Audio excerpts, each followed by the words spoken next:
It's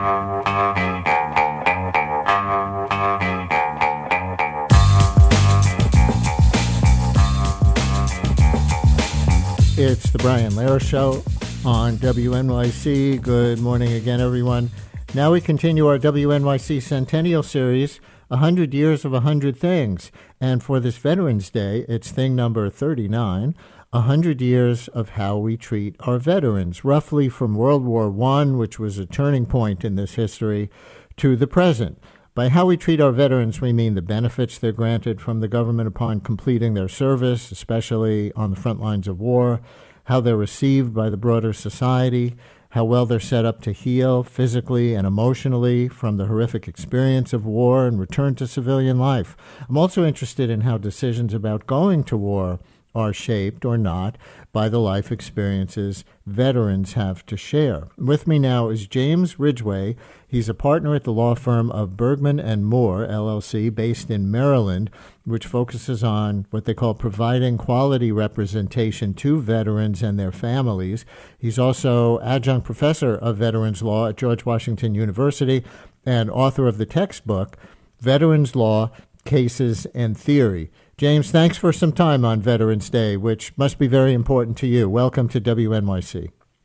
Oh, thank you for having me. This is the type of thing I always do on Veterans Day, try and get out and spread the word about the system. Well, I'm so glad. And let's actually start with veterans of the Civil War. Was that a turning point in establishing veterans benefits of any kind? And how are they experienced, those veteran benefits, after World War I? Oh, yeah, the Civil War was a huge turning point. So the story of the Revolution, the War of 1812, the Mexican-American War, was all very big promises that were not delivered upon. And so the Civil War veterans initially were not treated well either, but because they were such a huge group, 2 million veterans in a nation of 35 million people, they had the political power to really demand that the country provide for their needs. And so it was a slow build over time, but by the end, Civil War veterans were well taken care of. But this led to a political backlash as they declined. And so by the time World War I rolled around, the public was just exhausted with the cost that had been paid for the Civil War veterans, and we returned to the political norm of very little support. So what happened after World War I? The World War I veterans came home with all the needs of every generation since the beginning of civilization. They had physical and mental health issues, and they had real big needs on finding ways to readjust back into society, to get jobs, to buy houses and farms, and none of those were taken care of.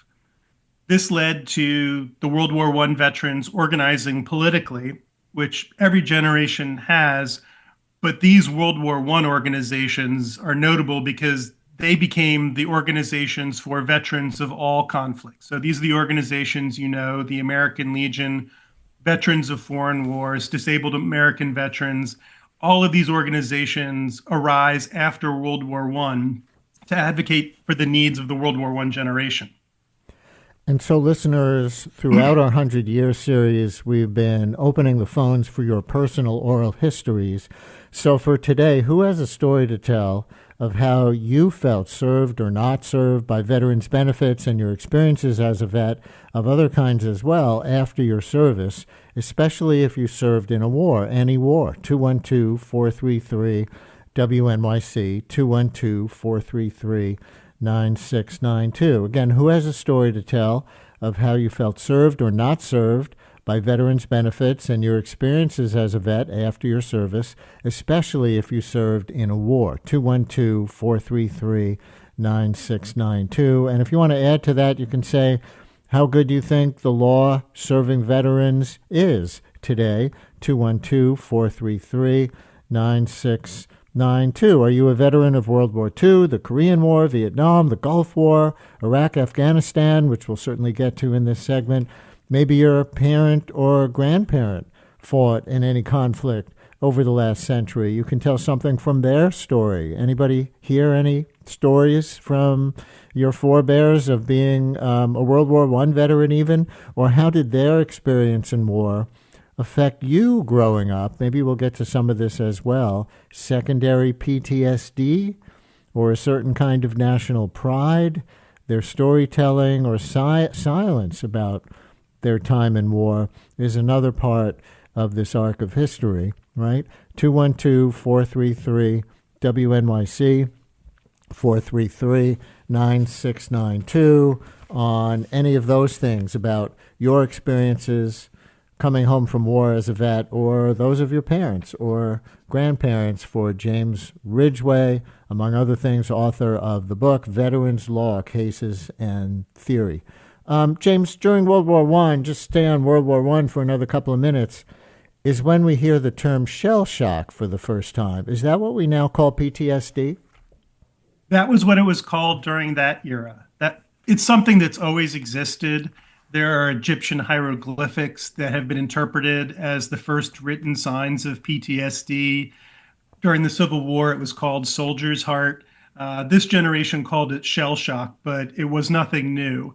In fact, the very first person to commit suicide by jumping off the Golden Gate Bridge was a World War I veteran by the name of Harold Wauber. He was walking with another person because you used to be able to just walk across, and they got to the middle, and he said, "Here's where I get off," and he jumped over the side. Whoa. And the new industrial age of war technology in World War I, devastating technologies, left veterans of World War I with physical ailments that were probably new to many people's awareness at the time. I imagine trench foot is one I've heard about, but take us deeper into the new or most common ailments that World War I vets experienced.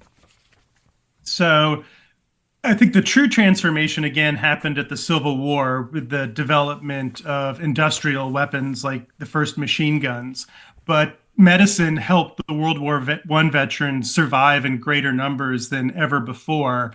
And so they had traumatic injuries to their bodies, tear gas, or not tear gas, but mustard gas and other chemical weapons had been used. So many of them had horrible respiratory conditions. A lot of them contracted disease, which has always been a problem. But all of these were very important issues. And at the time, we had retirement homes for elderly veterans, but no hospital system. And that was one of the initial triumphs of the American Legion and other organizations, was the creation of a hospital system for veterans, which started small and then grew after World War II. And so let's move on to the era of World War II veterans. Am I right to say that this can be thought of as the golden period for veterans in the United States, or maybe we should say for white veterans in the United States, because of the GI Bill? Yeah, absolutely. In surveys, the World War II generation is the only generation that says they are better off for having served overall. And that was really the product of the GI Bill, which came about because of how poorly the World War I veterans had been treated and how much the service organizations wanted to make something different for the next generation.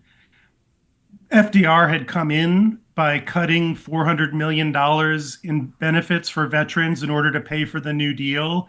And he was not liked at all by the veteran community, but he understood the need to take care of veterans. And so when the American Legion proposed the GI Bill, or the Bill of Rights for GI Joe and GI Jane, he immediately seized on it and said, this is what we need to do.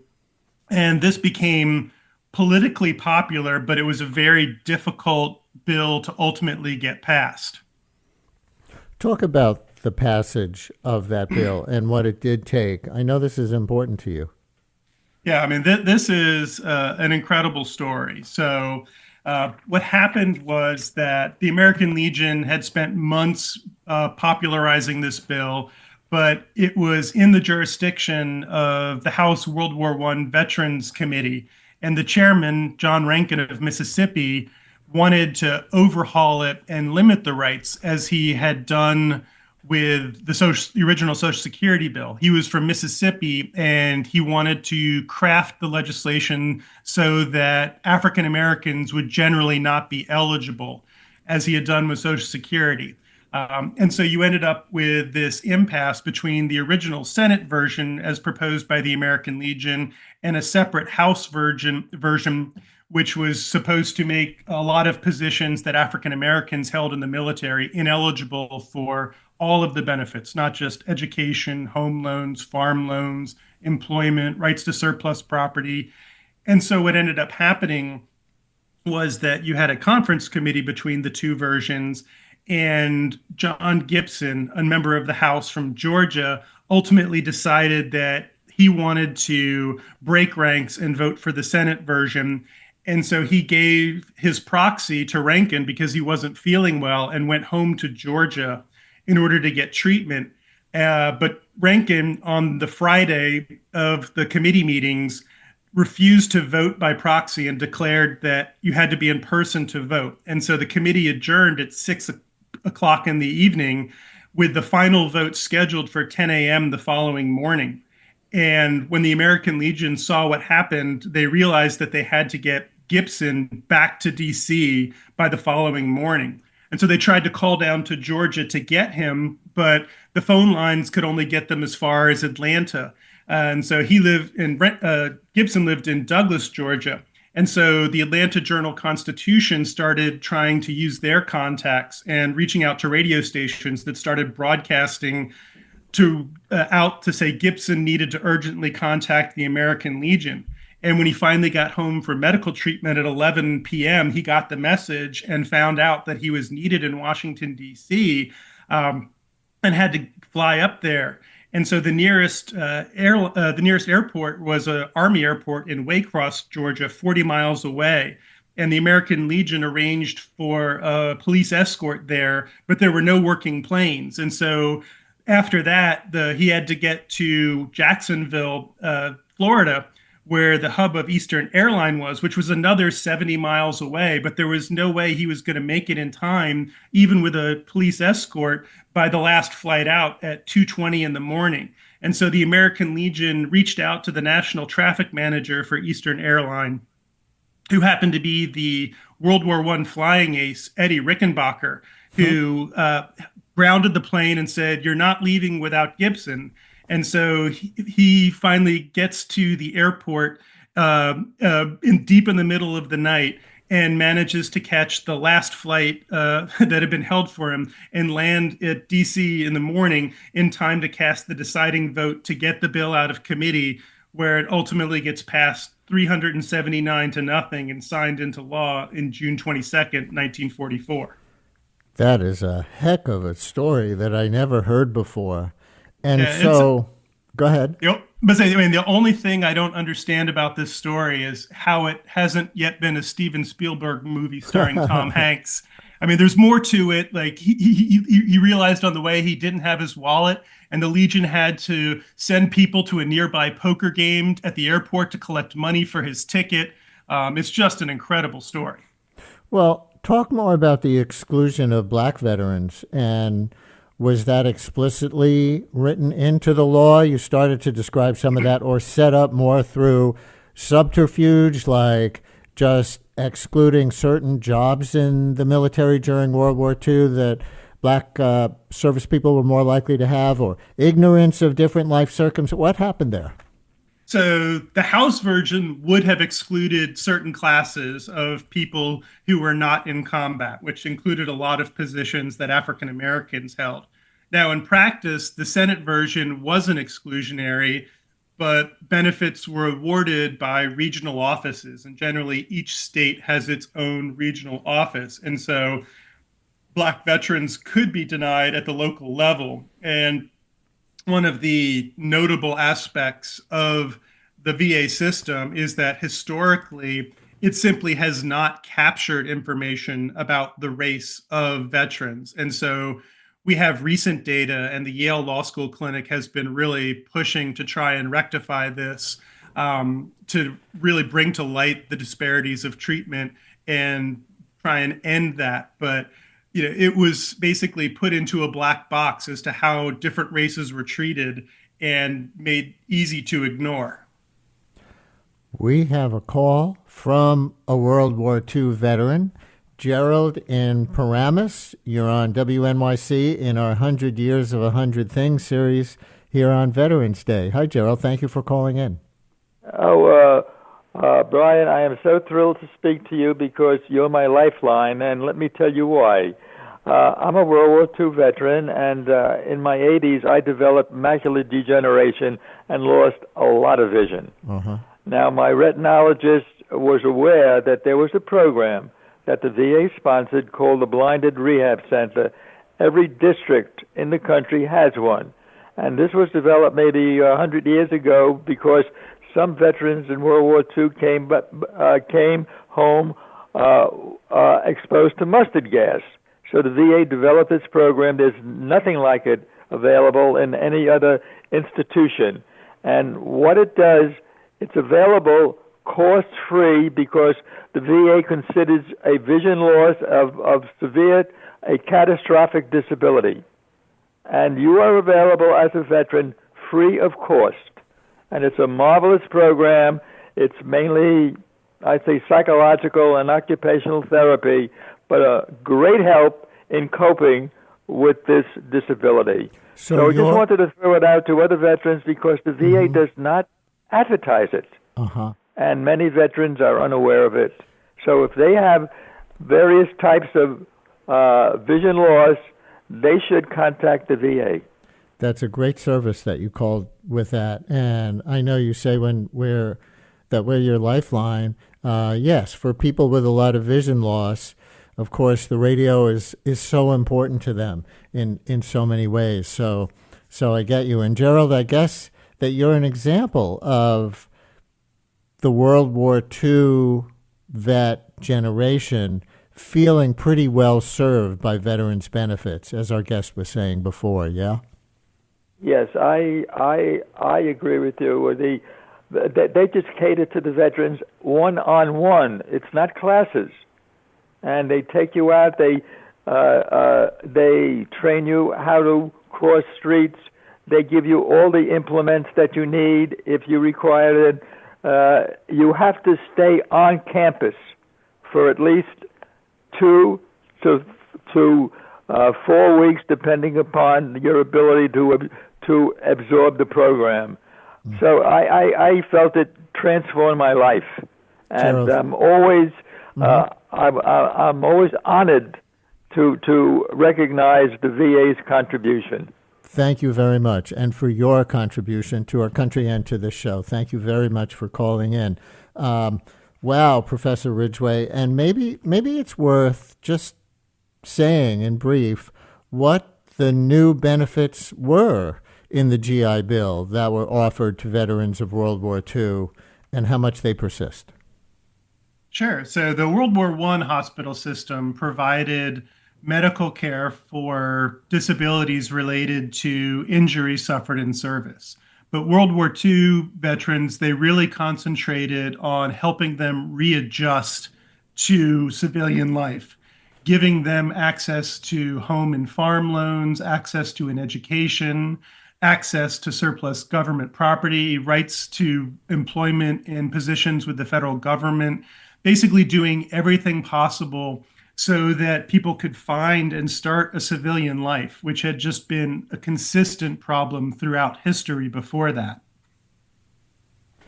Let's take one more call pertinent to World War II vets before we move on to more recent eras. A number of people who had a parent serve in World War II are calling in. Let's see. How about Megan in Westchester? Megan, you're on WNYC. Hello. Yes. Hi. Hello. And thank you so much for taking my call. My father was a World War II veteran in the Navy and served in the South Pacific, and was also in landing troops and soldiers who were exposed to atomic radiation by the places atomic bombs were dropped in Japan. He subsequently suffered all types of skin cancers, very serious ones, of which he eventually died, and had tried very hard over the years to access any kind of acknowledgement from the service that this could have been related to his exposure, both the sun in the South Pacific on a ship and also the radiation exposure, the atomic bombs when he was in Japan. So I'm calling because that was an area that he worked very hard, wrote letters, etc., and never was successful in any kind of acknowledgement that it was a possibility. So the issue, and this certainly has come up with Vietnam veterans, we'll talk about that as we go through this segment, having to try to convince the Veterans Administration that your cancer or other disease was related to your service, right, Megan? Right, and no one in his family had a history of any kind of skin cancer. Thank you for telling that story. There's a larger story behind that individual one, isn't there, James? Absolutely. And so fundamentally, we still have the World War I system today. It was locked in after the Korean War.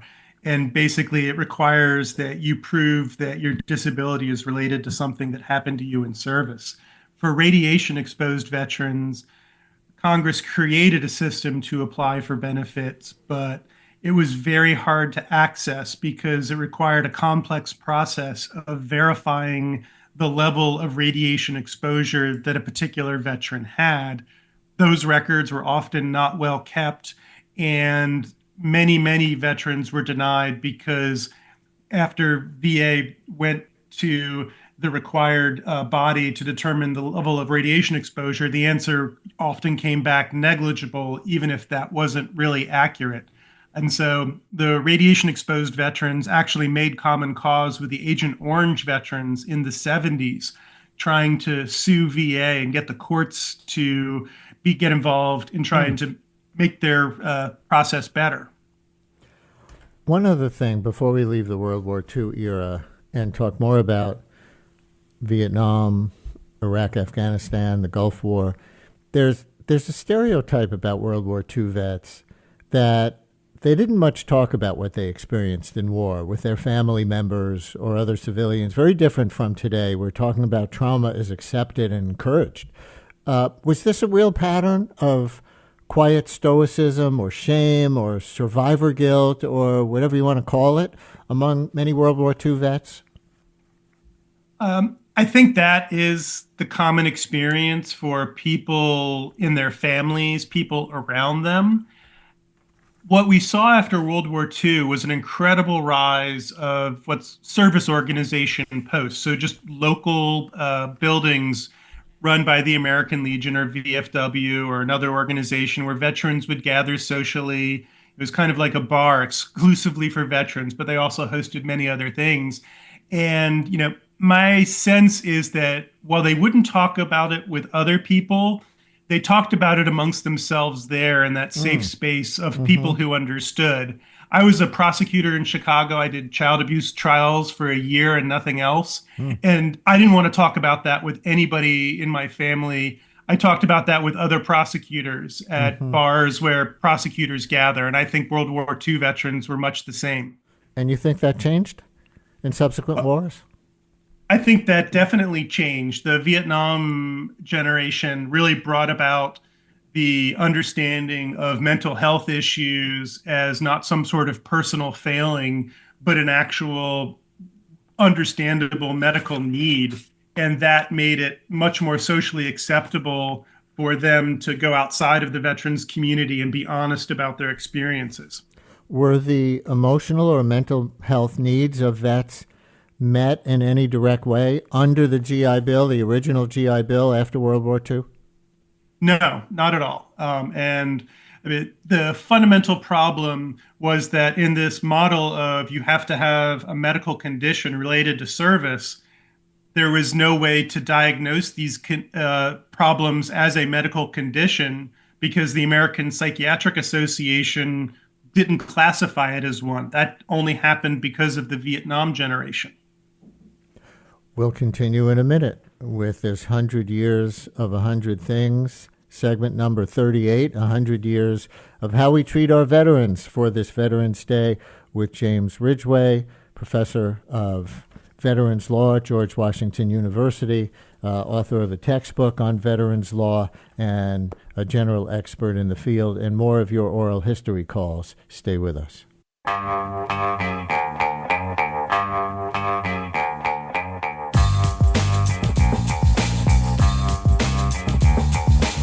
Brian Lehrer on WNYC as we continue our WNYC Centennial Series, 100 Years of 100 Things. For this Veterans Day, it's thing number 39. I think I said 38 mistakenly going into the break. It's thing number 39. We're keeping score. 100 years of how we treat our veterans. And my guest is James Ridgway, partner at the law firm of Bergmann Moore, LLC, based in Maryland, which focuses on providing quality representation to veterans and their families, they say. He's also the author of the textbook Veterans Law, Cases and Theory, and he's an adjunct professor of veterans law at George Washington University. Continuing to move through the decades, here's Jean in Holmdel, whose dad was a Korean War vet. Jean, you're on WNYC. Thank you for calling in. Oh, hi, Brian. Hi, Professor Ridgway. Great segment. So my dad was a Korean War vet. He survived 2 attacks where he was the only lone survivor. He came home. He lost his eye. He lost his nose. A body fell on him. And when he pulled it off, he spent 7 years in Bethesda, I believe it was. Yeah, Bethesda Hospital. So he used to have a prosthetic that he would have to glue on. He'd have to pop in an eye. He had all sorts of skin grafts. He spent 7 years there because it was like over 135 operations.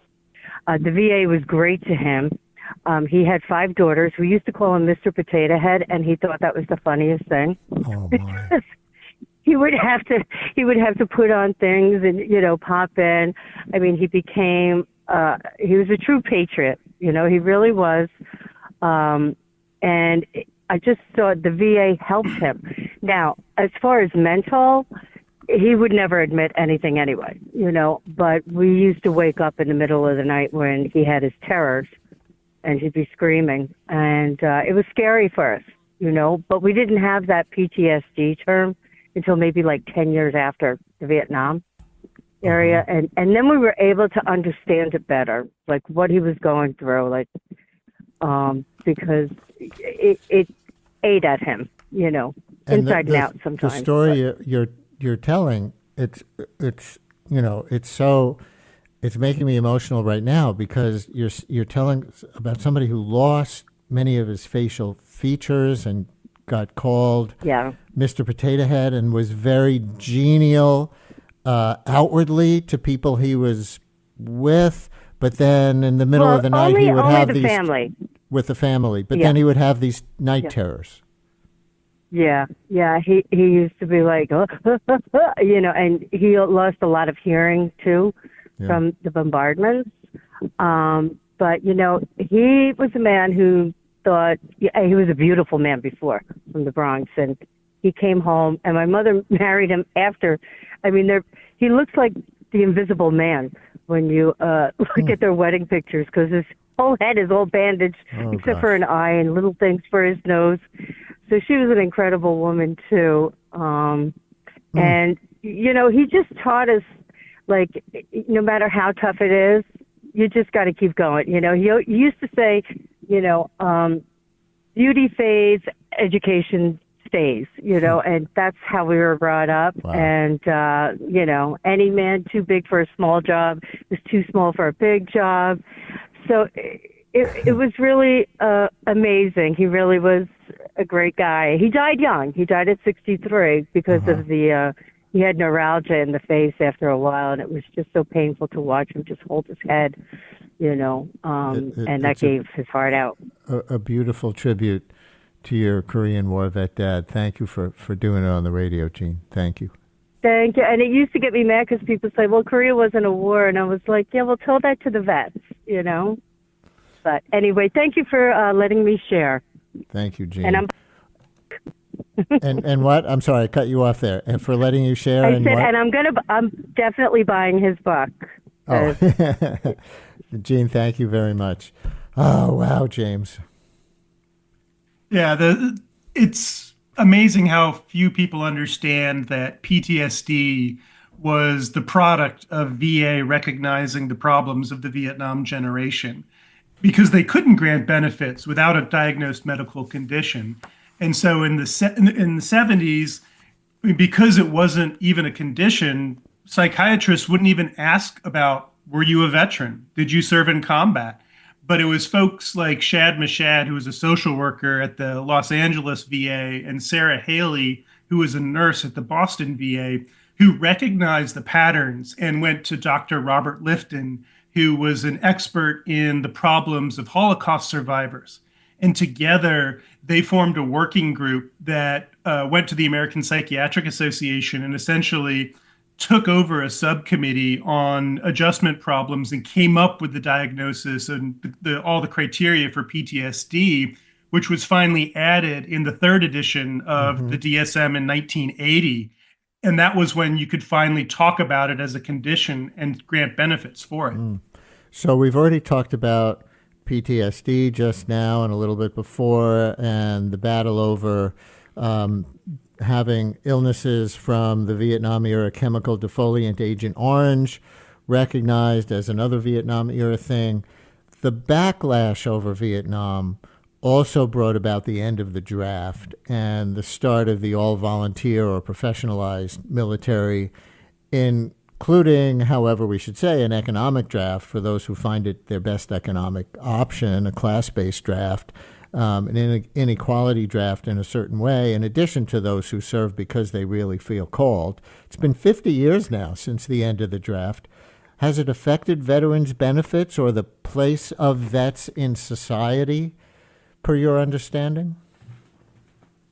I don't think you can say it really has affected veterans' benefits. Now, whether it should is a different question. So Dr. Joel Coopersmith at Georgetown has worked a lot on this issue and published a few reports along with Bob Casey about what should we be doing to adjust our system for the reality of an all-volunteer force.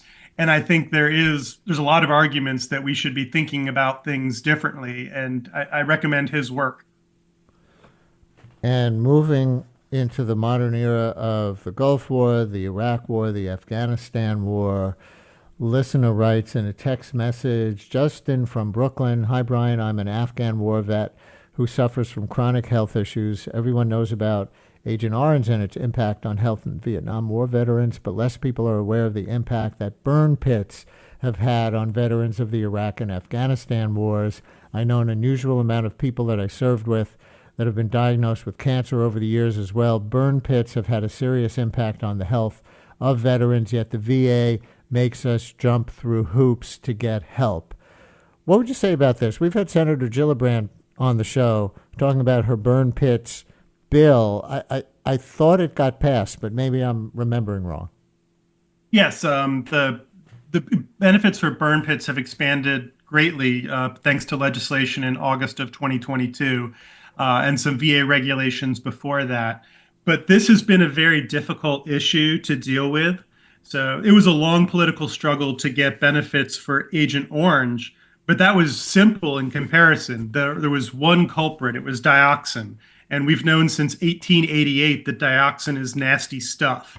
But doing the science on one chemical is so much easier than dealing with what current veterans face, where you have burn pits where everything under the sun was burned, from jet fuel to plastics to explosive. There's just so many different things, and they all are combining together. And then you layer that on top of oil fire smoke, depleted uranium shells, anthrax vaccines, microfine sand particles that were blowing around. It becomes incredibly difficult to do reliable science.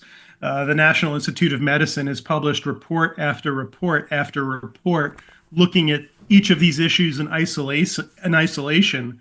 But when you look at any individual veteran, and the framework is, can I prove that this condition is related to something I can identify in service? That's a very hard problem. Congress has engrafted some other approaches.